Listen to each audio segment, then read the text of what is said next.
السلام عليكم ورحمة الله وبركاته.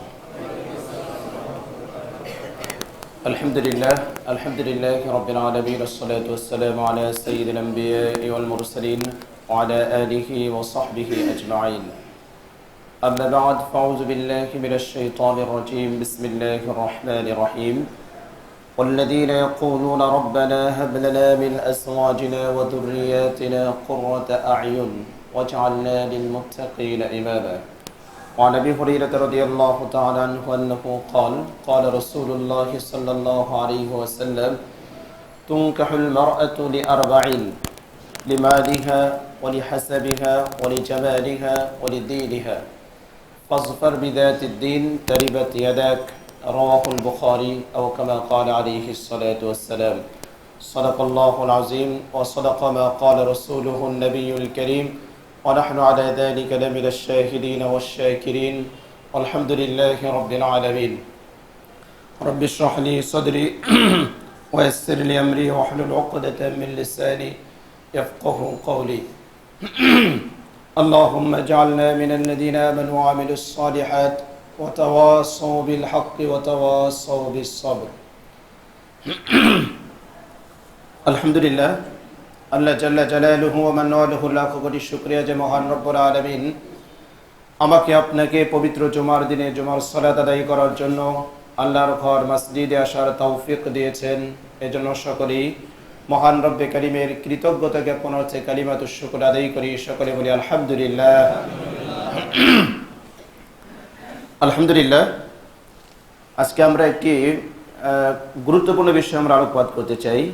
সেটি হলো আমাদের সন্তান জন্ম নিলে আমাদের নবজাতকের জন্য আমাদের কি করণীয়, আমাদের ভবিষ্যৎ প্রজন্মের জন্য আমাদের কি কি করণীয় বিষয় রয়েছে।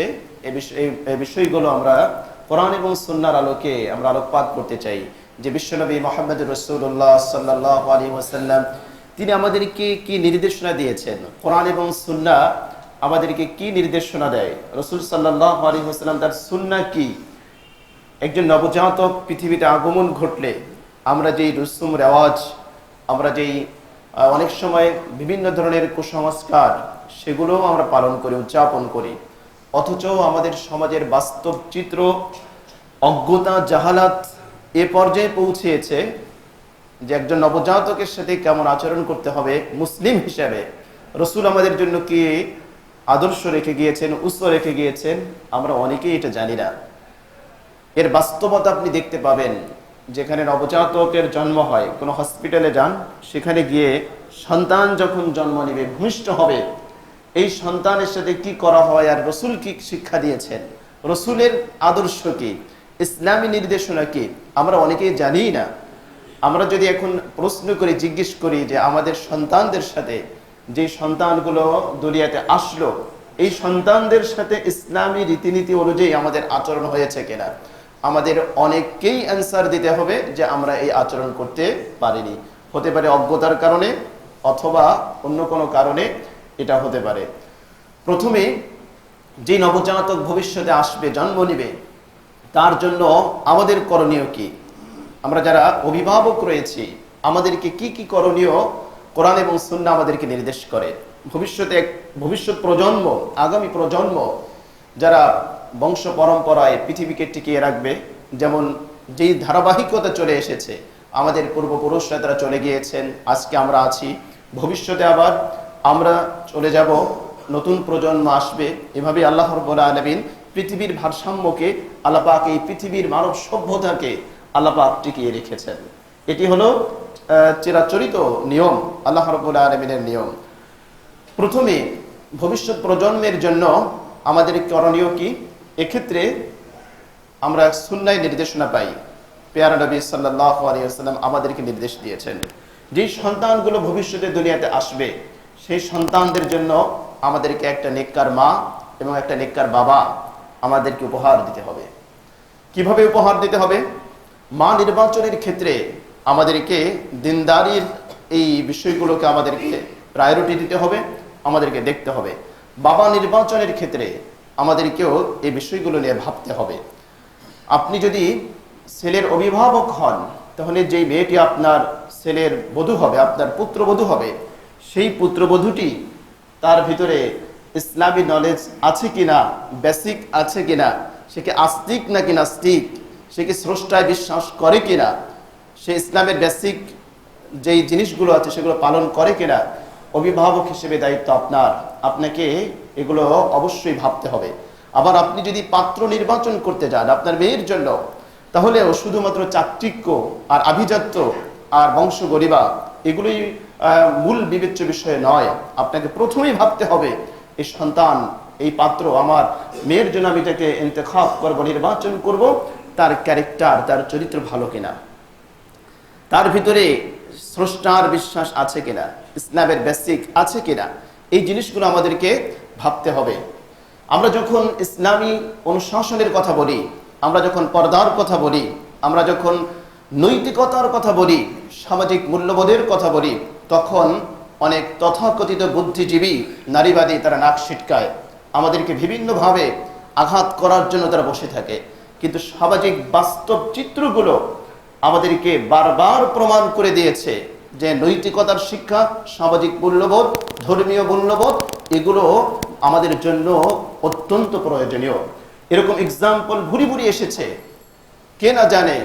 আমাদের আজকের শিক্ষিত সমাজ, বরিশাল মেডিকেল কলেজের যে ন্যাক্কারজনক ঘটনা ঘটেছে পত্রপত্রিকায় আপনারা দেখেছেন, এই ন্যাক্কারজনক ঘটনার জন্য একজন মানুষ হিসেবে আমি লজ্জিত। আমি মুসলিম বাদ দিলাম, আমি যদি শুধু মুসলমানদের কথা রেখে দেই, মানুষ হিসেবেও আমাকে লজ্জা পাওয়া উচিত, আমাদের লজ্জিত হওয়া উচিত। মানবতা আজকে কোথায় গিয়ে ঠেকেছে? আমরা কোনো পশুকেও দেখি না যে পশু তার বাচ্চাকে এভাবে মেরে ফেলে, এরকম কোনো এক্সাম্পল আমরা খুঁজে পাই না। তাহলে মানবতা আজকে কোন পর্যায়ে গিয়েছে? জৈবিক লালসার শিকার কেন এই নিষ্পাপ মাসুম বাচ্চাগুলো হবে? আমাদের প্রশ্ন আসে, আজকে কেন তথাকথিত বুদ্ধিজীবীরা তাদের মুখে কেন কলুপ এঁটেছে? কেন আজ তাদের মুখের আওয়াজ বের হয় না? তথাকথিত নারীবাদীরা কেন আজকে তারা নিশ্চুপ? এজন্য আমরা জোর গলায় বলি, বারবার বলি, নারীর প্রকৃত মর্যাদা ইসলাম দিয়েছে, মানবতার প্রকৃত মর্যাদা ইসলাম দিয়েছে। সামাজিক এই চিত্রগুলো বারবার প্রমাণ করে ইসলামী শিক্ষা, নৈতিকতার শিক্ষা, সামাজিক মূল্যবোধ, ধর্মীয় মূল্যবোধ এগুলো আমাদের জন্য কত প্রয়োজন। মানবতাকে টিকিয়ে রাখার জন্য ইউরোপ আমেরিকার চিত্রগুলো কি বলে? তাদের পারিবারিক প্রথা ভেঙে খান খান হয়ে গিয়েছে। মানবতা সেখানে চরম অপমানিত, লাঞ্ছিত। হতে পারে জাগতিক অনেক উন্নতি হয়েছে, অনেক কিছু হয়েছে, কিন্তু প্রকৃতপক্ষে মানবতার যে মর্যাদা ইসলাম দিয়েছে, কোরআন দিয়েছে, সেগুলো আজকে ভুলুণ্ঠিত হয়েছে। কে দেখতে এই দৃশ্যগুলো, কে দেখতে প্রস্তুত আছে? কোনো বিবেকবান মানুষ এমন দৃশ্য দেখতে প্রস্তুত আছে? আমি অন্তত মনে করি না। যারা এই দৃশ্যগুলো দেখে যদি কেউ আনন্দিত হতে চায়, আমি বলতে চাই তার মানবতার চিকিৎসা, তার বিবেকের চিকিৎসা করা উচিত। কোনো বিবেকবান মানুষ তার বিবেককে নাড়া দিবেই দিবে। কোনো মানুষের ভিতরে যদি তার মনুষ্যত্ব থাকে, অবশ্যই সেই মনুষ্যত্ব তাকে নাড়া দিবে, তাকে জাগ্রত করবে। এরকম ন্যাক্কারজনক ঘটনা আমরা দেখতে চাই না। এজন্য এই ঘটনাগুলো আমাদের প্রমাণ করে ইসলামের অনুশাসনগুলো আমাদের জীবনের জন্য কত প্রয়োজন, ইসলামী শিক্ষাগুলো আমাদের কত প্রয়োজন। আমরা যখন পর্দার কথা বলি, তারা সেখানে আমাদেরকে বিশুদ্ধার করে। আমরা যখন সহশিক্ষার কথা বলি, তাদের খারাপ দিকগুলো তুলে ধরি, তখন আমাদের বিরুদ্ধে বিশুদ্ধার করা হয়। ইসলাম কখনোই শিক্ষা ব্যবস্থার বিরোধী নয়। বক্তব্যকে ভুলভাবে উপস্থাপন করা হয়। ইসলামের প্রথম কথা, প্রথম বাণী কি? ইকরা, তুমি পড়ো। ইসলামের প্রথম কথা, কোরআনের প্রথম সেন্টেন্স, প্রথম বাক্য হচ্ছে ইকরা, তুমি পড়ো, তুমি জ্ঞান অর্জন করো। তাহলে ইসলামের বাণী হচ্ছে পড়া দিয়ে, জ্ঞান অর্জন দিয়ে। তাহলে ইসলাম কখনো সেই জ্ঞানের বিরোধিতা করতে পারে না। জ্ঞানের নামে অশ্লীলতার চর্চা, যেখানে অশ্লীলতা হয়, ব্যভিচার হয়, বেহায়াপনা হয়, বেলাল্লাপনা হয়, এগুলো ইসলাম কঠোরভাবে এগুলোকে দমন করে, এগুলোর কথা বলে, সমালোচনা করে। কিন্তু বক্তব্যকে ভুলভাবে উপস্থাপন করিয়ে অনেক সময় ইসলামের বিরুদ্ধে দাঁড় করিয়ে দেওয়া হয়। এটা অত্যন্ত দুঃখজনক। এজন্য মুহতারাম, যে কথা আমরা বলি যে সামাজিক এই ঘটনাগুলো, এই চিত্রগুলো, এগুলো কিন্তু আমাদের সমাজেরই চিত্র।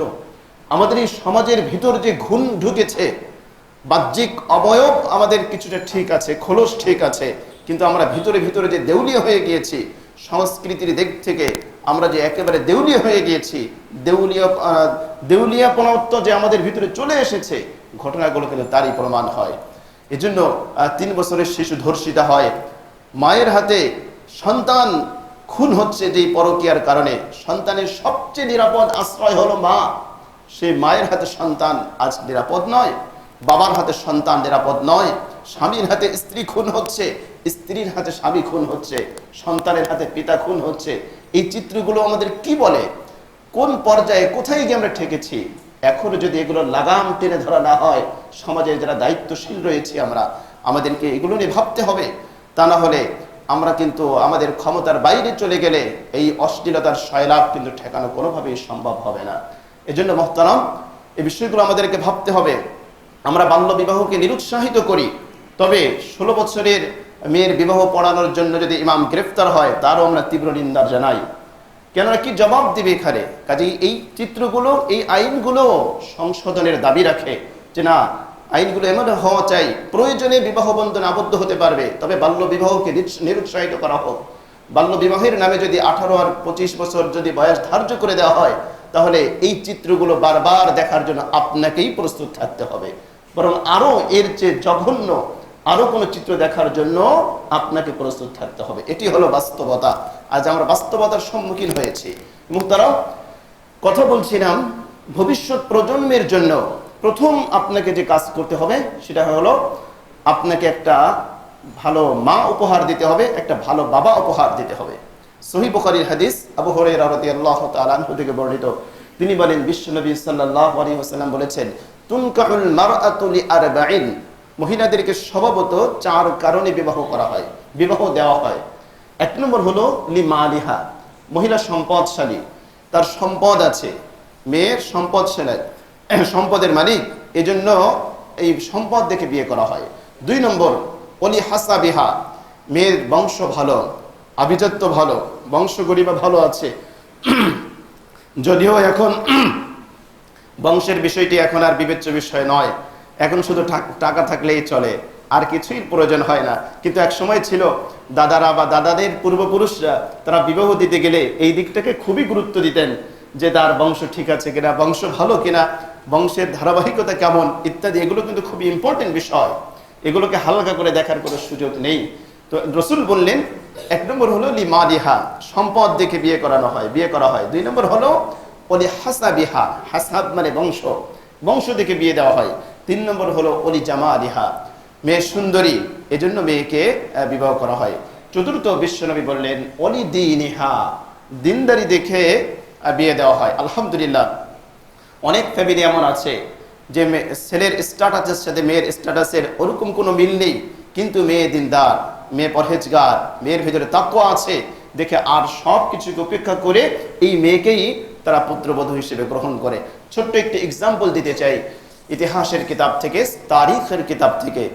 ওমর ইবনুল খাত্তাব রাদিয়াল্লাহু তাআলা আনহু, মুসলমান মাত্রই যার নাম আমরা শুনেছি, আমাদের কাছে পরিচিত একটি নাম, ইসলামের 2য় খলিফা, মুসলিম বিশ্বের 2য় খলিফা, অর্ধ পৃথিবীর শাসনকর্তা ওমর ইবনুল খাত্তাব রাদিয়াল্লাহু তাআলা আনহু, ওমর রাদিয়াল্লাহু তাআলা আনহু শাসন কার্য যখন পরিচালনা করছেন, রাতের বেলায় তার একটি মূলনীতি ছিল, তার একটি উসুল ছিল, তার একটি কার্যক্রমের একটা লিস্ট এভাবে ছিল, তিনি রাতের বেলায় ছদ্মবেশে তিনি ঘুরে বেড়াতেন, প্রজাতির দুঃখ দুর্দশা সচক্ষে অবলোকন করার জন্য, দেখার জন্য তিনি রাতের বেলায় ঘুরে ঘুরে দেখতেন, খোঁজ নিতেন, সচক্ষে খোঁজ নিতেন যে আমার প্রজারা তারা কার কি অভাব আছে, কার কি দুর্দশা আছে, কার কি বিপদ আছে।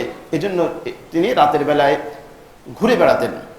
তিনি একবার রাতের বেলায় ঘুরে বেড়াচ্ছেন তার পল্লী দিয়ে, হঠাৎ মা এবং মেয়ের কথোপকথন শুনতে পাচ্ছেন। মেয়েকে মা বলছে যে তুমি যে বকরি দহন করেছো, তুমি এক কাজ করো, আমরা গরিব মানুষ, আমাদের জীবন জীবিকা নির্বাহের তেমন কোনো মাধ্যম নেই, তুমি এক কাজ করো, এই 1 কেজি দুধের ভিতরে, ফর এক্সাম্পল দুধের পরিমাণ কম বেশি হতে পারে, এই দুধের ভিতরে তুমি আরো 1 কেজি পানি মিশাও, আরো 1 লিটার পানি মিশাও।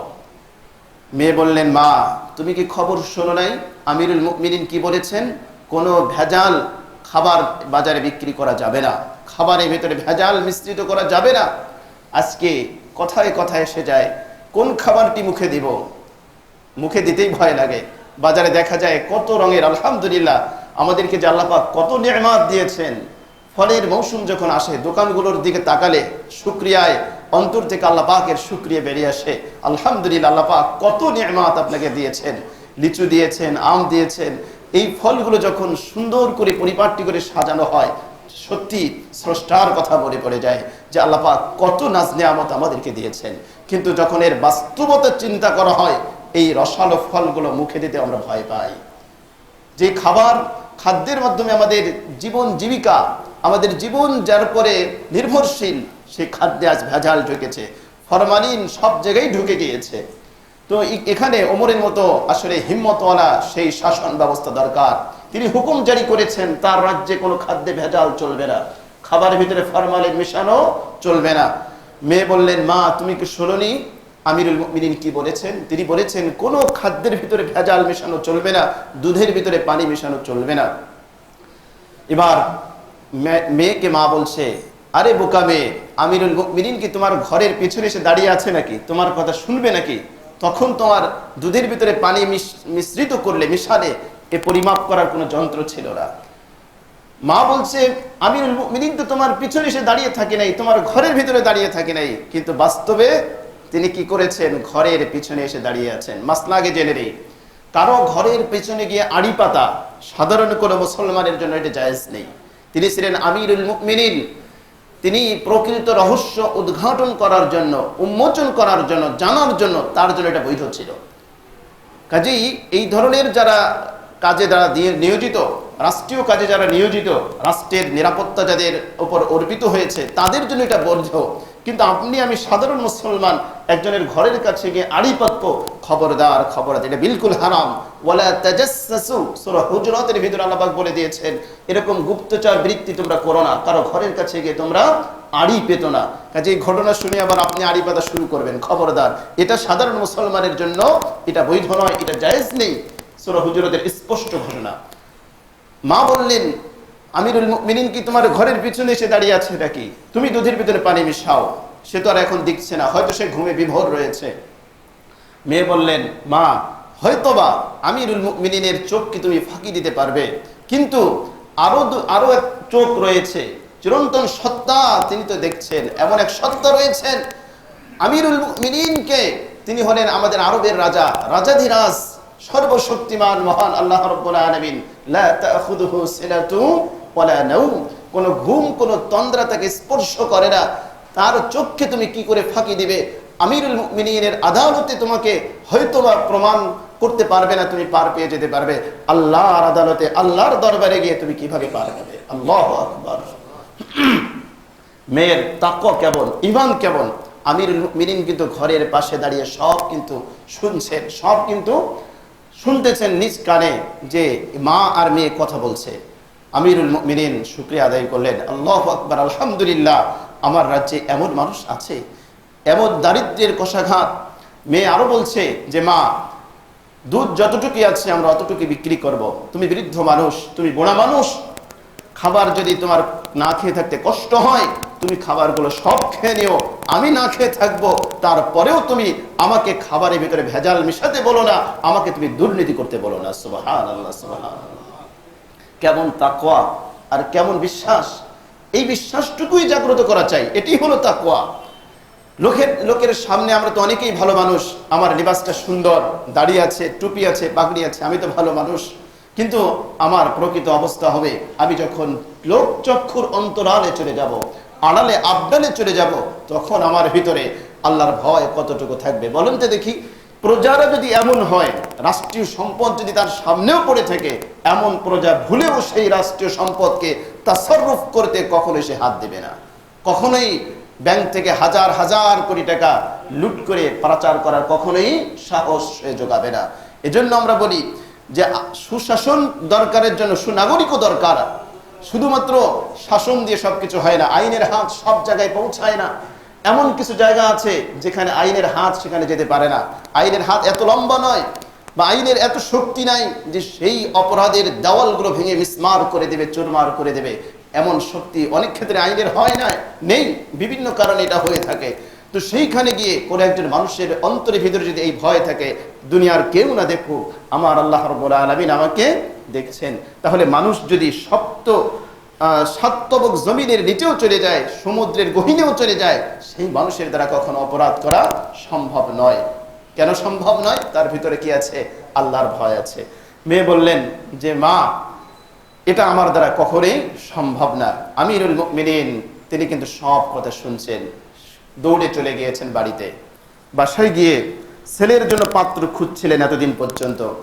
ছেলের মাকে ডেকে বললেন, তুমি তো তোমার ছেলের জন্য পাত্রী খুঁজছিলে, মেয়ে খুঁজছিলে, তোমার ছেলের জন্য আমি উপযুক্ত একটা পাত্রী পেয়ে গেছি। সুবহানাল্লাহ, সুবহানাল্লাহ।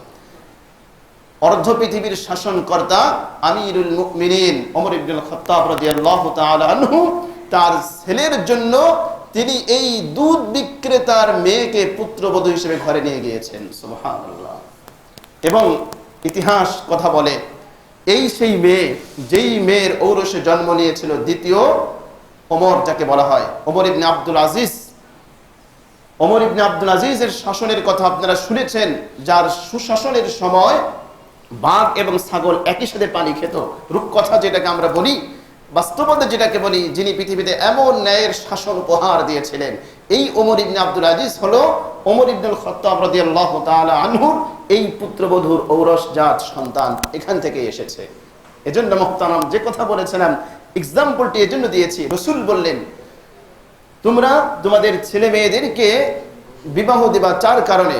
এক নম্বর হলো লিমালিহা ওলি হাসাবিহা ওলি জামালিহা ওলি দীনিহা, সম্পদ শ্রেণী ঠিক আছে, তারপরে বংশ ভালো, এটাও দেখা হয়, তারপরে সুন্দর সুন্দরী, এটাও দেখা হয়। রাসূল বলেন ওলি দীনিহা, দিনদারিও দেখো। ফাজফার বিজাতি দ্বীন তারিবাত ইয়াদাক, রাসূল বললেন তোমরা আগে দিনদারিকে প্রাধান্য দাও, প্রায়োরিটি দাও, দিনদারি আছে কিনা আগে খোঁজ নাও। তারিবাত ইয়াদাক, যদি তুমি দিনদারিকে না দেখো, তারিবাত ইয়াদাক, তোমার দুই হাত ধ্বংস হয়ে যায়, তোমার জীবন বিপন্ন।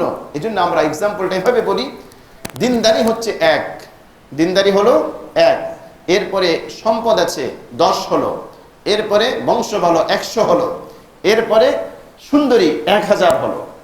আর যদি দিনদারি না থাকে, সংখ্যা নাই, শুধুমাত্র শূন্য আছে, সংখ্যা ছাড়া শূন্যের যেরকম কোনো মূল্য নেই, আপনি যদি শূন্য বসাতে বসাতে বসাতে বসাতে 1 লক্ষ শূন্য বসান, এর শুরুতে যদি কোনো সংখ্যা না থাকে, শুধু শূন্যের যেরকম কোনো মূল্য নেই, ঠিক তদ্রূপভাবে দিনদারি নাই, বাকি সব আছে, তাহলে সেখানে প্রকৃত শান্তি আসতে পারে না, আপনার ছেলে বা আপনার মেয়ে প্রকৃত সুখী হতে পারে না। এই জন্য রাসূল বললেন ফাজফার বিজাতি দ্বীন তারিবাত ইয়াদাক, তোমরা তোমাদের সন্তানদেরকে বিবাহ দেওয়ার সময় আগে দেখো তার ভিতরে দিনদারি আছে কিনা। নাস্তিকতার এই যুগে আগে দেখো যে পাত্র এবং পাত্রী সে আস্তিক কিনা, আল্লাহর প্রতি তার বিশ্বাস আছে কিনা, রাসূলের প্রতি তার বিশ্বাস আছে কিনা। এ হলো 1 নম্বর কথা। বিবাহ বন্ধনে আবদ্ধ হওয়ার পরে স্বামী স্ত্রীর দোয়া করা চাই আল্লাহর কাছে। আল্লাহ সুবহানাহু ওয়া তাআলা দোয়া শিক্ষা দিয়েছেন। আমরা পবিত্র কোরআনে কারীমের মধ্যে সন্তানদের জন্য 3টি দোয়া পাই। একটা দোয়া হলো হযরতে ইব্রাহিম আলাইহিস সালাতু ওয়াস সালামের দোয়া, আরেকটি হলো হযরতে জাকারিয়া আলাইহিস সালাতু ওয়াস সালামের দোয়া, আরেকটি হলো সাধারণ মুমিনের দোয়া। মহাগ্রন্থ আল কোরআনে কারীমের মধ্যে সূরা সাফফাতের ভিতরে 100 নম্বর আয়াতে কারিমার মধ্যে আল্লাহ পাক ইব্রাহিম আলাইহিস সালাতু ওয়াস সালাম যে দোয়া করেছিলেন, রব্বি হাবলি মিনাস সালিহিন, সূরা সাফফাত 23তম পারা 8 নম্বর পৃষ্ঠার 100 নম্বর আয়াত। এখানে ইব্রাহিম আলাইহিস সালাতু ওয়াস সালাম আল্লাহর কাছে দোয়া করছেন, রব্বি হাবলি মিনাস সালিহিন, আল্লাহ এমন সন্তান আমাকে দান করো যে সন্তান হবে সালেহ, যে সন্তান হবে সৎকর্ম পরায়ণ, যে সন্তান হবে ভালো মানুষ, যে সন্তান হবে উত্তম সন্তান, যে সন্তান হবে আদর্শ সন্তান, যে সন্তান আমাদের পিতামাতার মৃত্যুর পরে আমাদের জন্য সাদাকায়ে জারিয়া হবে, যে সন্তান কাল কিয়ামতের দিবসে আমাদের জন্য নাজাতের ওসিলা হবে। রব্বি হাবলি মিনাস সালিহিন, আয় আল্লাহ এমন সন্তান আমাদেরকে দান করো। 2 নম্বর, জাকারিয়া আলাইহিস সালাতু ওয়াস সালাম আল্লাহর কাছে দোয়া করতেছেন। সূরা আলে ইমরানের 38 নম্বর আয়াতে কারিমার মধ্যে আল্লাহ পাক বলেন, রব্বি হাবলি মিন লাদুনকা যুররিয়াতান তাইয়্যিবা, রব্বি হাবলি, হে আল্লাহ আমাদেরকে দান করো মিন লাদুনকা যুররিয়াতান তাইয়্যিবা, তোমার পক্ষ থেকে উত্তম পরিবারবর্গ, উত্তম সন্তান সন্ততি, উত্তম স্ত্রী, উত্তম পুত্র সন্তান, কন্যা সন্তান আমাকে দান করো। এ হলো জাকারিয়া আলাইহিস সালাতু ওয়াস সালামের দোয়া। আরেকটি দোয়া এসেছে সূরা ফুরকানের ৭৪ নম্বর আয়াতে কারিমার মধ্যে। এখানে আল্লাহ পাক মুমিনের বৈশিষ্ট্য বর্ণনা করতে গিয়ে আরেকটি দোয়া আমাদেরকে শিক্ষা দিয়েছেন। মুমিনের আরেকটা বৈশিষ্ট্য হলো তারা আল্লাহর কাছে দোয়া করে, রব্বানা হাবলানা মিল্লাত রব্বানা হাবলানা মিন আজওয়াজিনা ওয়া যুররিয়াতিনা কুররাতা আয়ুন ওয়াজআলনা লিল মুত্তাকিনা ইমামা। এই দোয়া সবার করা চাই, বিবাহিতা, বিবাহিত, অবিবাহিত, বিবাহিতা, অবিবাহিতা, পিতা পুত্র, মা মেয়ে সবার জন্য এই দোয়া করা চাই। এই দোয়ার ভিতরে আল্লাহ পাক এমন কিছু শব্দ চয়ন করেছেন যেগুলো আমাদের প্রত্যেকের জন্য প্রযোজ্য। আল্লাহ পাক কি বললেন? রব্বানা হাবলানা মিন আজওয়াজিনা, হে আল্লাহ আমাদেরকে এমন স্ত্রী দান করেন, এমন স্বামী দান করেন। মেয়ে দোয়া করলে আল্লাহ আমাদেরকে এমন স্বামী দান করেন, আবার ছেলে দোয়া করবে, আয় আল্লাহ আমাদেরকে এমন স্ত্রী দান করেন, রব্বানা হাবলানা মিন আজওয়াজিনা ওয়া যুররিয়াতিনা, এমন সন্তান সন্ততি আমাদেরকে দান করেন, আমাদের পরিবার যদি এমন হয় কুররাতা আয়ুন, যাদের দিকে তাকালে আমাদের চক্ষুটা শীতল হয়ে যায়। আল্লাহ আমাদেরকে এমন সন্তান আপনি দিবেন না, এমন সন্তান দিয়েন না যে সন্তানের কারণে আমাদের উঁচু মাথাটা নিচু হয়ে যায়, আমাদের এই সম্মানজনক ললাটটা নিচু হয়ে যায়, আমাদের মুখে চুনকালি মেখে দেয়। এমন সন্তান সন্ততি তোমার কাছে চাই না। আল্লাহর কাছে দোয়া, আল্লাহ আমাদেরকে এমন স্বামী দান করবেন যে স্বামীর দিকে তাকালে আমাদের চক্ষু শীতল হবে। আয় আল্লাহ আমাদেরকে এমন স্ত্রী দান করবেন যে স্ত্রীর দিকে তাকালে আমাদের চক্ষু শীতল হয়ে যাবে। কত চমৎকার দোয়া আল্লাহ পাক শিক্ষা দিচ্ছেন। রব্বানা হাবলানা মিন আজওয়াজিনা ওয়া যুররিয়াতিনা কুররাতা আয়ুন, যাদেরকে দেখলে আমাদের চোখের শীতলতা আসবে। চোখের শীতলতা মানে আমরা আনন্দিত হব, আমাদের কাছে ভালো লাগবে, বারবার তাকাতে ইচ্ছা করবে, দেখতে ইচ্ছা করবে। সন্তান যদি কোনো সুনাম বয়ে আনে, পৃথিবীতে সবচেয়ে বেশি খুশি হয় কে? পিতামাতা। কোনো সন্তানের সাফল্যে পৃথিবীতে সবচেয়ে খুশি হয় পিতামাতা। সন্তান যখন ভালো কিছু বয়ে আনে, কোনো কল্যাণ বয়ে আনে, কোনো সফলতা জীবনে আসে, পিতামাতার চেয়ে আনন্দিত আর কেউ হয় না। মুহতারাম হাজিরিন, এই দোয়া স্বয়ং আল্লাহ রাব্বুল আলামিন আমাদেরকে শিক্ষা দিচ্ছেন। তো অবিবাহিত, বিবাহিত সবাই, প্রত্যেকে, পিতা পুত্র সবাই এই দোয়া আল্লাহর কাছে করবে। সূরা ফুরকানের ৭৪ নম্বর আয়াত আল্লাহ পাক এই শিক্ষা দিচ্ছেন। আরো কি শিক্ষা দিচ্ছেন? ওয়াজআলনা লিল মুত্তাকিনা ইমামা, আয় আল্লাহ আমাদের এই সন্তান সন্ততি যেন মুত্তাকিদের ইমাম হয়। শুধু মুত্তাকি বলা হয় নাই, আল্লাহ পাক আমি এজন্য আগেই বলেছি এমন চমৎকার শব্দ চয়ন করেছেন, মুত্তাকিদের পথ প্রদর্শক। তাহলে আমাদের এই সন্তান কত ভালো হবে। ভালো মানুষ যারা, তাদেরও আবার ইমাম হবে, তাদেরও নেতা হবে, তাদেরও পথ প্রদর্শক হবে। এই শিক্ষা কে দিচ্ছেন? স্বয়ং আল্লাহ সুবহানাহু ওয়া তাআলা। কাজেই এটা আমাদের জন্য করণীয়, আমাদের ভবিষ্যৎ প্রজন্মের জন্য এই কাজগুলো আমাদের করণীয়। দ্বিতীয় আরেকটি আমল আমরা পাই, সহিহ বুখারীর হাদিস, আব্দুল্লাহ ইবনে আব্বাস রাদিয়াল্লাহু তাআলা আনহু থেকে বর্ণিত। তিনি বলেন, রাসূল করিম সাল্লাল্লাহু আলাইহি ওয়াসাল্লাম আমাদেরকে একটা ডোজ দিয়েছেন। আমরা যেরকম বিভিন্ন রোগ থেকে বাঁচার জন্য আমরা প্রতিষেধক টিকা ব্যবহার করি, যেরকম ধনুষ্টঙ্কর, আরো এরকম মারাত্মক জটিল জটিল রোগ থেকে বাঁচার জন্য আমরা আগে থেকেই প্রতিরোধমূলক ব্যবস্থা আমরা গ্রহণ করে থাকি। আমরা টিকা নেই, আমরা চেক আপ করাই, ইত্যাদি ইত্যাদি। রাসূল সাল্লাল্লাহু আলাইহি ওয়াসাল্লাম আমাদের এই ভবিষ্যৎ প্রজন্মকে শয়তানের ওয়াসওয়াসা থেকে রক্ষা করার জন্য তিনি আমাদের কিছু টিকা দিয়েছেন, টিকার ব্যবস্থা করে গিয়েছেন, কিছু ডোজ দিয়েছেন। এগুলো যদি আমরা প্রয়োগ করি তাহলে আশা করা যায় চরম দুশ্মন, মানুষের চরম শত্রুকে, আর বলেন না ভাই, মানুষের চরম শত্রুকে শয়তান। কোন মানুষ মানুষের চিরশত্রু হয় না। আজকে সে আপনার একজন শত্রু আছে, কালকে সে আপনার বন্ধু হয়ে যেতে পারে। আপনার সাথে অমুকের শত্রুতা আছে, 2 দিন পরে মিলে যেতে পারেন। এমন এক ব্যক্তি আছে যে চিরশত্রু, যার সাথে আমাদের শত্রুতা শুরু হয়েছে সেই জান্নাত থেকে। আদম আলাইহিস সালাতু ওয়াস সালাম যখন জান্নাতে ছিলেন তখন থেকে তার সাথে আমাদের শত্রুতা শুরু হয়েছে।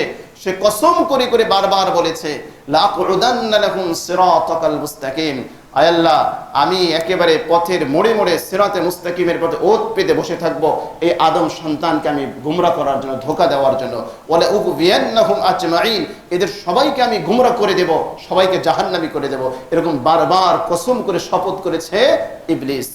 সে হলো আমাদের চরম শত্রু, মানবতার চরম শত্রু হলো ইবলিস। এই শত্রুতা শুরু হয়েছে জান্নাত থেকে, আবার একেবারে মৃত্যু পর্যন্ত তার সেই শত্রুতা বিদ্যমান থাকে। এজন্য আমরা বলি সে হলো আমাদের চিরশত্রু। কোরআনের ভিতরে বলেছেন আল্লাহ পাক আদুউম মুবিন, শয়তান তোমাদের প্রকাশ্য শত্রু, শয়তান তোমাদের চিরশত্রু। এটি বারবার আল্লাহ পাক কালামে পাকের ভিতরে তিনি জানিয়ে দিয়েছেন। বিশ্বনবী সাল্লাল্লাহু আলাইহি সাল্লাম এই শয়তানের ক্ষতি থেকে আমাদের ভবিষ্যৎ প্রজন্মকে বাঁচানোর জন্য একটা ডোজ দিয়েছেন, একটা টিকার ব্যবস্থা করেছেন, একটা প্রতিরোধমূলক ব্যবস্থা দিয়েছেন। কিন্তু আফসোস এই প্রক্রিয়াটা আমরা অনেকে জানি না, মানা কথা তো অনেক পরের কথা। এটা সহিহ বুখারীর হাদিস। ইসলামের শিক্ষা ব্যবস্থার জন্য কোনো লজ্জা নেই। ইসলাম আমার একেবারে জন্ম থেকে নিয়ে, সন্তান ভূমিষ্ঠ হওয়া থেকে নিয়ে একেবারে কবর পর্যন্ত যা যা দরকার এগুলো সব আমাদেরকে ইসলামের ভিতরে শিক্ষা দেওয়া হয়েছে। কাজেই রাসূল সাল্লাল্লাহু আলাইহি ওয়াসাল্লাম মানুষের দৈনন্দিন জীবনে যা দরকার সেগুলো তিনি শিক্ষা দিয়েছেন। রাসূল বললেন, হাদিসটি এভাবে এসেছে, আমা আন্না আহাদাকুম ইযা আতা আহলাহু ফাকালা বিসমিল্লাহি আল্লাহুম্মা জান্নিবনাশ শাইতানা ওয়া জান্নিবিশ শাইতানা মা রাযাকতানা ফারাযাকা ওয়ালাদান লাম ইয়াদুররহু শাইতান। কোন কোন রিওয়ায়াতে আবাদা শব্দটি এসেছে। এ হলো হাদিস, এটা সহিহ বুখারীর হাদিস, একেবারে টনটনে সহিহ হাদিস। বিশ্বনবী সাল্লাল্লাহু আলাইহি ওয়াসাল্লাম বললেন, ওহে শোনো, তোমাদের কেউ যখন ইযা আতা আহলাহু তার পরিবারের কাছে আসে, অর্থাৎ স্বামী স্ত্রী যখন একান্ত সান্নিধ্যে আসে, তখন সে যেন বলে ফাকালা বিসমিল্লাহি আল্লাহুম্মা জান্নিবনাশ শাইতান। বিসমিল্লাহ মানে, বিসমিল্লাহর অর্থ তো আমরা সবাই জানি, আল্লাহর নামে। ফাকালা সে যেন বলবে, যদি সে বলে বিসমিল্লাহি আল্লাহুম্মা জান্নিবনাশ শাইতান, হে আল্লাহ জান্নিবনাশ শাইতান, আমাদেরকে শয়তান থেকে দূরে রাখো, অথবা শয়তানকে আমাদের থেকে দূরে রাখো, ওয়াজান্নিবিশ শাইতানা মা রাযাকতানা, এবং আমাদের এই মিলনের ফলে তুমি যদি আমাদেরকে সন্তান দান করো, সেই সন্তানকেও তুমি শয়তানের ক্ষতি, শয়তানের ওয়াসওয়াসা থেকে তুমি দূরে রাখো। কোনো ব্যক্তি যদি, তোমাদের কেউ যখন একান্তভাবে মিলিত হবে, যদি সে এই দোয়াটা পড়ে, তাহলে লাভ কি হবে? বিশ্বনবী সাল্লাল্লাহু আলাইহি ওয়াসাল্লাম বললেন, ফারুসিকা ওয়ালাদা, যদি আল্লাহ রাব্বুল আলামিন তাদের এই বিলামেশার ফলে কোনো সন্তান দান করে, বিশ্বনবী বললেন লাম ইয়াদুররহু শাইতান, শয়তান তাদেরকে ক্ষতি করতে পারবে না। বলেন না সুবহানাল্লাহ। এই শিক্ষাকার রাসূলের কোন কোন রিওয়ায়াতে এসেছে লাম ইয়াদুররহু শাইতান আবাদা, শয়তান কখনোই তার ক্ষতি করতে পারবে না, সন্তান মুরতাদ হবে না, সন্তান একেবারে গুমরাহ হয়ে যাবে না, সন্তান একেবারে বিপথে চলে যাবে না। বিশ্বনবী সাল্লাল্লাহু আলাইহি ওয়াসাল্লাম এই প্রতিরোধ ব্যবস্থা দিয়েছেন, টিকার ব্যবস্থা দিয়েছেন। দোয়াটা আমরা সবাই মুখস্থ করে দেব। রাসূল সাল্লাল্লাহু আলাইহি ওয়াসাল্লাম বললেন বিসমিল্লাহি আল্লাহুম্মা জান্নিবনাশ শাইতানা ওয়া জান্নিবিশ শাইতানা মা রাযাকতানা। এতটুকু যদি কোনো ব্যক্তি বলে, তাহলে তাদের সন্তানকে আল্লাহ রাব্বুল আলামিন চিরশত্রু শয়তানের কবল থেকে আল্লাহ পাক আমাদেরকে হেফাজত করবেন। আরো কিছু জিনিস রয়েছে একজন নবজাতকের জন্য করণীয়, ইনশাআল্লাহ এগুলো আমরা ধারাবাহিকভাবে আমরা আলোচনা করব। আগামী জুমায় আমরা এই বিষয়টি নিয়ে আলোচনা করব। কেননা আমি আলহামদুলিল্লাহ গতকাল যে বাস্তবতা দেখেছি, একটা মুসলমানের একজন সন্তান জন্ম নেয়, মুসলমানের কোনো বালাই সেখানে নাই। মুসলমানের সন্তান জন্ম নিলে যে কি করতে হবে, এই বালাই সেখানেও নেই। আমি কয়েকজনকে ডেকে ডেকে বলেছি, আরে ভাই আগে সন্তানের জন্য দোয়া করেন, সন্তানের কানে আজান দেন। আমি নিজে কয়েকজনের সন্তানের হাতে নিয়ে আমি আজান দিয়ে এসেছি। এই গতকালকের ঘটনা, এটা আদ্দিন হসপিটালে ঘটেছে, যে হসপিটালটাকে আমরা মোটামুটি ইসলামী ধরি, সেখানে পর্দার সাথে অনেক কিছুই মেনটেন করার জন্য চেষ্টা করা হয়। তো সেখানের এই অবস্থা, সেখানে যারা এসেছে, আল্লাহু আকবার, সন্তানকে জন্মের পরে ইসলামের কোনো বালাই সেখানে নাই। এটা এত দুঃখজনক, এত কষ্টদায়ক, এত পীড়াদায়ক যে এই সন্তান বড় হলে সে ইসলামী রীতিনীতি মেনে চলবে। অন্ততপক্ষে জন্মের পরে যে আজান দিতে হয়, এটা তো আমরা মোটামুটি সবাই জানি, কিন্তু আমি দেখলাম এরকম শত শত সন্তান ওখানে জন্ম নিচ্ছে, কিন্তু কোনোই ইসলামের কোনো মূলনীতি সেখানে ফলো করা হচ্ছে না। গবেষণা করে দেখা গেছে, কোনো সন্তান যদি, আমরা আলোচনা করবো ইনশাআল্লাহ, জন্মের পরে যদি তার কানে তাওহীদের বাণী প্রথম ঢুকিয়ে দেওয়া হয়, সেই সন্তান কখনো মুরতাদ হবে না, সেই সন্তান কখনো নাস্তিক হবে না। যদি প্রথম আওয়াজটা তার কানের ভিতরে তাওহীদের বাণী যায়, আশহাদু আল্লা ইলাহা ইল্লাল্লাহ, এই তাওহীদের বাণীগুলো যদি আমরা তাদের কানের ভিতরে ঢুকিয়ে দিতে পারি, তাহলে এই সন্তান কোনোদিন নাস্তিক হবে না, সন্তান কোনোদিন মুরতাদ হবে না। এজন্য এগুলো থেকে দূরে রাখার জন্য খ্রিস্টান, ইহুদি খ্রিস্টান, তাদের অনেক চক্রান্ত আছে। আমরা এই বিষয় নিয়ে আরো কথা বলার আশা রাখি। আল্লাহ পাক আমাদের সবাইকে আমল করার তৌফিক দান করেন। আমিন। ওয়া আখিরু দাওয়ানা আনিল হামদুলিল্লাহি রাব্বিল আলামিন।